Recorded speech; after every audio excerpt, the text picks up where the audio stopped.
PP chairman Bilawal Bhutto Zardari जी तुर्बत में थाने ते थियल हमले की मज़म्मत कई है।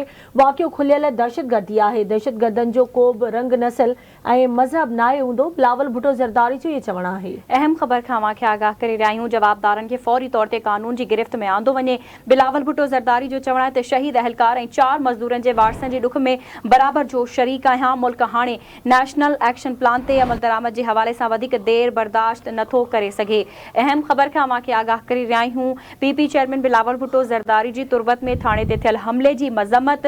वाक़ियो खुलियल दहशतगर्दी है। दहशतगर्दन जो को भी रंग नस्ल और मजहब नाहे हूंदो।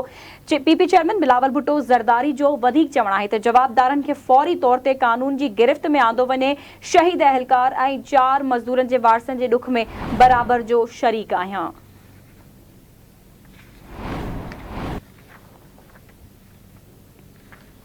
एक भेरो बी रवां खे आगाह कयूं पिया। पीपी चेयरमैन बिलावल भुट्टो ज़रदारी तुर्बत में थाने ते थियल हमले की मज़म्मत कई है।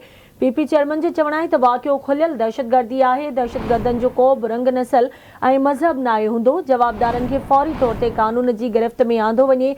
बिलावल भुट्टो ज़रदारी जो वधिक चवणु आहे त शहीद एहलकार 4 मज़दूरनि के वारसनि के दुख में बराबर जो शरीक आहियां। मुल्क हाणे नेशनल एक्शन प्लान ते अमल दरामद के हवाले से वधिक देर बर्दाश्त नथो करे सघे।